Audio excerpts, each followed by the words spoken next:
భారత ప్రభుత్వం జరిపిన ఆపరేషన్ సింధూర్పై కేంద్ర మాజీ మంత్రి సర్వే సత్యనారాయణ కీలక వ్యాఖ్యలు చేశారు. అసలు ఆపరేషన్ సింధూర్ జరిగితే ఇప్పటి వరకు మట్టుబెట్టిన ఉగ్రవాదుల ఫోటోలు, వీడియోలు విడుదల చేయలేని పరిస్థితిలో ప్రస్తుత బీజేపీ సర్కార్ ఉందని విమర్శించారు. వందల మందిని చంపామంటూ ప్రగల్భాలు పలకడమే తప్ప అలాంటి వాతావరణం కనిపించలేదని మండిపడ్డారు.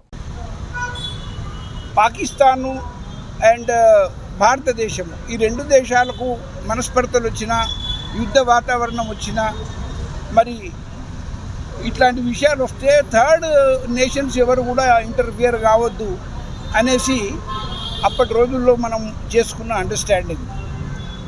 మిగతా ప్రపంచ దేశాలు కూడా ఈ మాటను ఒప్పుకున్నాయి, ఎవరు ఇంటర్ఫియర్ కాలేదు. ఒకప్పుడు ఇందిరాగాంధీ గారు ప్రధానమంత్రిగా ఉన్నప్పుడు ఇండియా పాకిస్తాన్ వార్ నడుస్తున్నప్పుడు బంగ్లాదేశ్ మరి ఏర్పడే సమయంలో మరి అప్పుడున్న అమెరికన్ ప్రెసిడెంట్ నిక్సన్ గారు ఇంటర్ఫియర్ అయ్యి, మీరు ఇద్దరు కూర్చొని మాట్లాడుకుంటే బాగుంటుంది, లేకపోతే నేను జోక్యం చేసుకుంటా, నేను పెత్తనం చెలాయిస్తా, మిమ్మల్ని ఇద్దరిని ఒప్పిస్తానంటే ఏ దేశం కూడా మా దేశంకు ఇంటర్ఫియర్, మా రెండు దేశాల మధ్య ఇంటర్ఫియర్ అయ్యడానికి వీల్లేదు.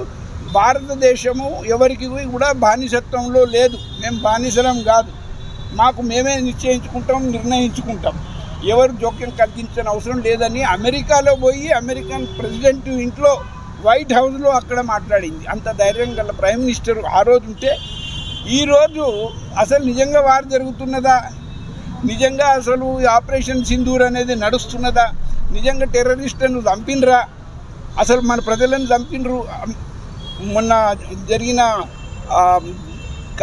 ఈ హత్యాకాండలో మొత్తం ఎవరైతే టెర్రరిస్టులు మన వాళ్ళని చంపిర్రో 26-27 మందిని, మరి ఆ చంపిన వాళ్ళను మనం చంపినామా, వాళ్ళ బొమ్మలేవి, వాళ్ళ ఫోటోలేవి, ప్రూఫ్ ఏది అంటే కూడా ఈనాడు ప్రభుత్వం చూపించలేకపోతుంది. ఏమనంటే 100 మందిని చంపేసినామని ప్రగల్భాలు పలుకుంటూ ఏదో యుద్ధ వాతావరణం క్రియేట్ చేసినాము, యుద్ధం గెలిచేసినాము అన్నట్టు చేస్తున్నారు. కానీ అట్లాంటి పరిస్థితులు ఎక్కడ కూడా కనబడతలేవు.